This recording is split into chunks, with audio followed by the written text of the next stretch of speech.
சகலத்தையும் செய்ய வல்லவராகிய இயேசுவின் எளிதான நாமத்தில் உங்களை வாழ்த்துகிறேன். இந்த நாள் நம்முடைய ஆவிக்குரிய சிந்தனைக்காக லூக்கா எழுதின சுவிசேஷம் 1 அதிகாரம் 34 வசனத்தை வாசிக்கிறேன். அதற்கு மரியாள் தேவதூதனை நோக்கி, இது எப்படி ஆகும் புருஷனே அறியேனே என்றாள். இது எப்படி ஆகும்? தேவதூதனாகி காபிரியேல் கன்னி மரியாளை சந்திக்கிறார்.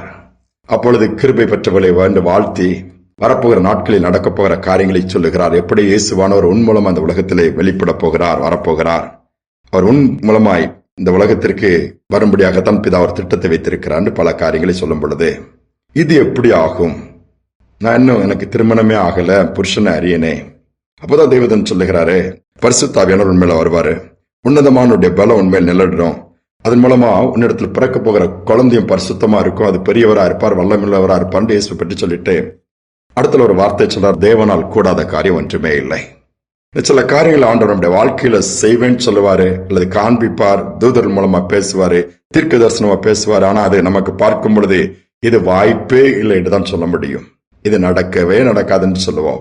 நோ, தேவன் எல்லாவற்றையும் செய்ய வல்லவர். நமக்கு வேணா இது எப்படியாகும் 1008 கேள்விகள் வரலாம். நாம் அனுபவங்க ரீதியாக பார்ப்போம், அதை நாம் சூழ்நிலைகளுக்கு தக்க விதத்தில் இது எப்படின்லாம் பார்ப்போம். ஆனால் தேவன் அப்படி கிடையாது. எப்படிப்பட்ட காரியங்கள் அவளால் செய்ய, வனாந்திரத்தை கூட ஒரு வழியாய் மாற்றிடுவாரு. அவாந்திரமா பாலைவனமா இருந்தா கூட அதை சோலைவனமா இயேசுவால மாற்ற முடியும். அவரால் முடியாத காரியம் ஒன்றுமே இல்லையே.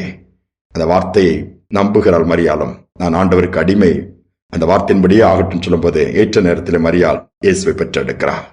இவ்வளவு பெரிய பாக்கியம். இயற்கைக்கு அப்பாற்பட்ட விதத்திலே தேவன் நம்முடைய வாழ்க்கையில செயல்பட விரும்புகிறாரு. நாம நம்பினால் போதும், உம்மால் ஆகும் என்று சொன்னால் போதும். அதை தான் ஆண்டவர் எதிர்பார்க்கிறார். ஒரு அருமையான உயர்ந்த பதவியில் இருந்த ஒரு மனிதன், ஒரே ஒரு பெண் குழந்தை. மகளுக்கு திருமணமாக வயதாகிட்டே போகுது. இவருக்கு ஒரே கவலை, என்ன பண்றது? அவர் இயேசு அறியாத குடும்பத்தில் உள்ள மனிதனான சமுதாயத்தில் ஒரு பெரிய போஸ்ட்ல இருக்கிறவரு.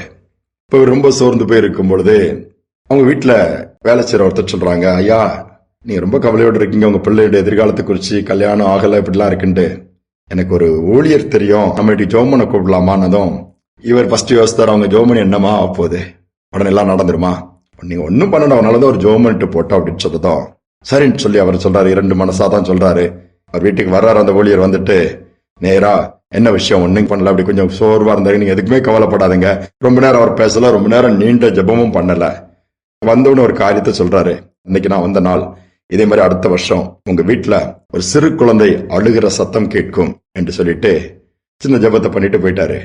இவரு சிரிக்கிறார். அந்த மனுஷன் விழுந்து விழுந்து, என் பிள்ளைக்கு எனக்கு மாப்பிள்ளையே பார்க்கல, என் பிள்ளைக்கு எனக்கு கல்யாணமே ஆகல, வித்தின் 1 இயர்ல ஹவு கேன், இது எப்படி பாசிபிள், இது எப்படி ஆகும்? நடந்தது என்ன தெரியுமா? இவர் போயிட்டாரு. அதுக்கு அடுத்த நாளே இந்த மகளை பொண்ணு கேட்டு ஒரு குடும்பத்தார் வராங்க, பேசுறாங்க, பிடிச்சு போச்சு, பையனையும் உங்களுக்கு பிடிச்சு போச்சு. வித்தின் 2 or 3 வீக்ஸ்க்குள்ளே எல்லாம் அரேஞ்ச்மெண்ட் முடிஞ்சு திருமணத்தை வைக்கிறாங்க. அடுத்தல பாத்தீங்கன்னா வித்தின் 10 monthsல கையில குழந்தையோட வீட்டுல உட்கார்ந்து இருக்கிறாங்க. அந்த குழந்தையின் சத்தத்தை கேட்டு பிரமித்து போனாங்களாம். என் தேவனால் எல்லாம் கூடும். யோசித்து பாருங்களேன். நம்ம என்ன நினைக்கிறோம், நிறைய காரியங்கள் அப்படியே மனக்கோட்டையா கட்டிட்டு, இது இவ்வளவு காரியம் இருக்கு, இவ்வளவு வேலை இருக்கு, இதெல்லாம் எப்படி முடியும்? இரவோடு இரவா சூழ்நிலை கர்த்தர் மாத்திடுவாரு. தலைகளா மாறிடும்லாம்.